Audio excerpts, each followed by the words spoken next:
Les amis, je vous assure que la vie en Occident, c'est juste n'importe quoi. C'est-à-dire, je vais vous raconter une histoire, là vous allez comprendre que, en fait, en vérité, la société dans laquelle on vit en Occident, c'est une société qui est juste pourrie, quoi. C'est-à-dire, je ne parle pas souvent de ça assez, mais aujourd'hui, je vais me donner à cet exercice de vous parler un peu des réalités de l'Occident, que les gens qu'on ne parle pas assez, mais qui sont là et qui détruisent la vie des gens au quotidien, en fait, ici en Occident. Sur ce, on est parti. Salut, moi c'est Warren et bienvenue dans ma chaîne Warren et Asiana. Ici, on parle de développement personnel, on parle d'entrepreneuriat, on parle d'immigration aux États-Unis. Ce sont des thématiques qui te parlent de choses à faire. La première, tu t'abonnes à la chaîne et tu partages la vidéo autour de toi. La deuxième, tu nous suis à travers nos réseaux sociaux, notamment Facebook et Instagram. Et pour toutes les personnes qui sont intéressées à venir étudier aux États-Unis, nous avons mis en place une société qui s'appelle Nexus Consulting, qui a pour rôle essentiel de trouver des préinscriptions aux étudiants étrangers dans les États-Unis, en fait. C'est-à-dire, si tu as ton enfant qui vient d'avoir le bac, ou bien si tu as ton enfant qui a fait un cursus et que tu veux qu'il puisse continuer aux États-Unis, ce que vous devez simplement faire, c'est que vous nous contactez à travers le numéro qui s'affiche afin qu'on se donne comme charge de trouver à votre enfant une bonne école aux États-Unis afin de poursuivre ses études académiques. Sur ce, fin de la parenthèse. Comme je disais, aujourd'hui, on va parler d'une situation, c'est-à-dire la vie en Occident et notamment aux États-Unis, parce que c'est de ça dont il est question. Moi, je te parle que les réalités de ce qui se passe aux États-Unis. Alors, ce qui se passe, c'est que moi, je connais une dame. Une caucasienne, voilà, qu'on appelle vulgairement une blanche. Alors, ce qui se passe avec elle, c'est quoi? C'est-à-dire, elle a élevé ses enfants. Elle-même déjà, elle a 57 ans déjà aujourd'hui. Et elle est confrontée à un dilemme.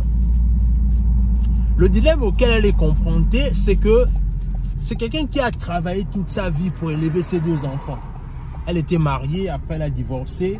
Et ensuite, elle a élevé ses enfants du mieux qu'elle a pu. Maintenant, ses enfants sont adultes. Et elle est maintenant grande-mère. Et elle est confrontée à une réalité.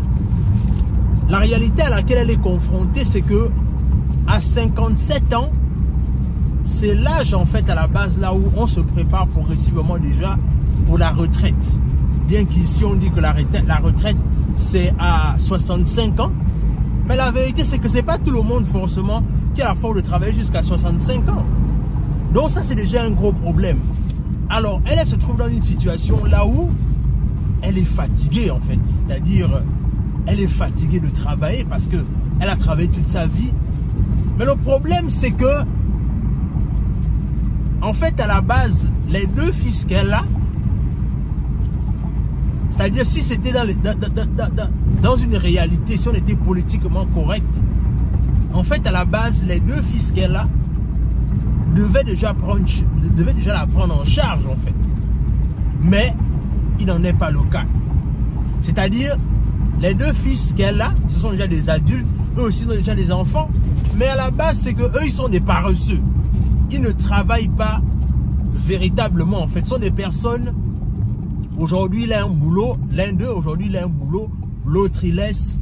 Et l'un d'entre eux, en fait, voilà, c'est tout la même chose. C'est-à-dire qu'ils n'arrivent pas à garder un job, et du coup, c'est tout la mère qui est derrière tout en fait. Et là, récemment, un de ses fils vient d'aller emménager avec elle parce qu'il n'arrive même pas à avoir son propre logement en fait. Et récemment, parce qu'on se connaît de personnes interposées, on a discuté et elle me racontait un peu sa situation. Et ce qu'elle me racontait, c'est qu'elle est vraiment triste par rapport au fait que ses enfants n'arrivent pas à se prendre en charge. Et dans la même foulée, n'arrive pas à la prendre en charge elle-même en fait. Et elle sent que son corps est en train de la lâcher progressivement parce qu'elle estime qu'elle est fatiguée de travailler en fait. Et maintenant, en discutant comme ça, elle lui disait, mais quelles sont les options qui sont sur la table que tu as? Puisqu'apparemment, tu dis que, en fait, à la base, même tu as envie de prendre déjà ta retraite. Mais c'est compliqué pour toi. Maintenant que tu réalises que tes propres enfants même ne peuvent pas te prendre en charge. Quelles sont les options que tu as sur la table en fait? Et là, ce qu'elle m'a dit, elle m'a juste glacé le sang, quoi. Elle m'a dit, à l'allure là où je suis en train de voir les choses, c'est triste de le dire, mais je réalise qu'il se pourrait que je travaille jusqu'à ce que je meure, en fait. Elle m'a dit ça comme ça, c'est-à-dire qu'elle m'a dit que il se pourrait qu'elle travaille jusqu'à ce qu'elle meure. En fait, en vérité, elle est en train de dire que c'est la mort qui va la délivrer du travail, en fait. Parce que la vérité, c'est qu'aux États-Unis, les gens travaillent jusqu'à, en fait. Et elle est comptée sur ses enfants et sur sa petite pension pour pouvoir l'aider à tenir pour ces derniers jours. Mais là, c'est pas possible parce que ses enfants sont des irresponsables. Et comme elle a des enfants irresponsables, elle est obligée de continuer à travailler, en fait. Et voilà dans la société dans laquelle on vit aux États-Unis. C'est-à-dire, les gens travaillent comme des animaux, en fait. C'est-à-dire, c'est toujours être tenté de travailler pour soit payer des factures, soit pour se nourrir, soit pour faire etc., etc. En fait, en vérité, le travail est toujours fréquent dans la vie des gens. Et je lui ai demandé, mais qu'est-ce qui s'est passé? Pourquoi est-ce que tes enfants ne font pas ce qu'il faut, en fait, pour t'aider maintenant, pour te prendre en charge? En fait, elle va me dire quelque chose, c'est que elle m'a avoué, en fait, qu'en vérité, je reconnais que je n'ai pas été strict avec mes enfants quand je les élevais, en fait. Je n'ai pas imposé une certaine rigueur quand j'élevais mes enfants. Et là, aujourd'hui, je suis en train de payer les conséquences de cela. J'ai été trop flexible avec mes enfants. Et là, je suis en train de payer les conséquences de cela. Parce que si j'avais élevé mes enfants comme j'aurais dû le faire, aujourd'hui, ce sont eux qui auraient pu prendre soin de moi aujourd'hui. Mais aujourd'hui, j'assume les conséquences. Et pourquoi est-ce que je te parle de ça? Pourquoi est-ce que je prends le temps de te parler de ça, mon ami? Je te parle de ça parce que je veux que tu comprennes la réalité de la vie en Occident, et notamment aux États-Unis. Mais je veux aussi t'interpeller si toi aussi, quelque part, tu es parent. Parce que c'est de ça dont il est question. La moralité derrière. C'est-à-dire, si tu es parent, ton rôle en tant que parent, c'est de faire en sorte que tu éduques tes enfants convenablement. Ton rôle en tant que parent, c'est que tu éduques tes enfants dans le sens là où tes enfants soient tes remplaçants demain. Parce qu'en principe, c'est de ça dont il s'agit.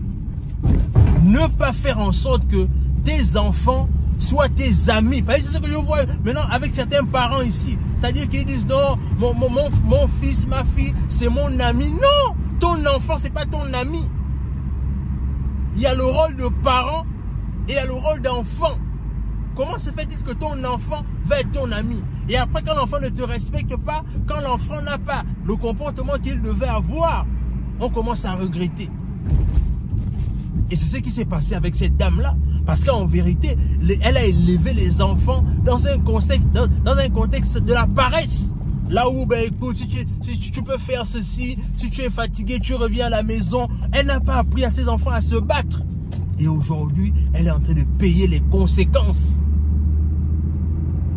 C'est-à-dire, toi qui es parent, peut-être que tu as commencé à voir les enfants en Occident, parents africains, ne joue pas avec tes enfants. Il faut être strict avec tes enfants. Parce qu'en vérité, en étant strict avec tes enfants, ce que tu ne sais pas, c'est que tu leur rends service. Tu leur rends service. Moi, je vais vous prendre un exemple simple. Aujourd'hui, par la grâce de Dieu, j'ai pu demander à ma mère d'arrêter de travailler parce que j'estimais qu'elle travaillait déjà trop. Et à chaque fois qu'elle travaillait, elle avait commencé à développer des maladies bizarres. Je lui ai dit, arrête de travailler. Tu me dis combien est-ce qu'il te faut, je te fais un salaire. C'est de ça dont il s'agit. Faire en sorte que les parents ne doivent pas se tuer jusqu'à la mort. Les parents, c'est-à-dire que les parents, quand ils donnent les enfants naissance, quand ils donnent les enfants la vie, c'est un investissement qu'ils font sur toi. Et toi aussi, dans cet investissement, il faut aussi qu'eux aussi gagnent. Mais quand vous élevez les enfants dans la paresse, dans la facilité, dans l'amitié, qu'est-ce que vous voulez? Et aujourd'hui, cette dame-là est en train de payer le lourd tribut de son comportement. Et là, comme elle disait, elle va travailler jusqu'à ce qu'elle meure. Là, elle espère que c'est la mort qui va la délivrer du travail. Et ça, c'est la vie en Occident. Dans tous les cas, dis-moi ce que cette vidéo t'inspire en commentaire. Qu'est-ce que tu penses de cette vidéo? Qu'est-ce que tu penses de cette histoire? Et surtout, toi, en qualité de parent, quel est le mécanisme que tu es en train de mettre en place pour que peut-être toi aussi, tes enfants ne rentrent pas dans la même mouvance? Dis-moi ce que tu en penses en commentaire. Abonne-toi à la chaîne. Partage la vidéo autour de toi. Laisse un like, laisse un commentaire. Et sur ce, on se dit à la prochaine.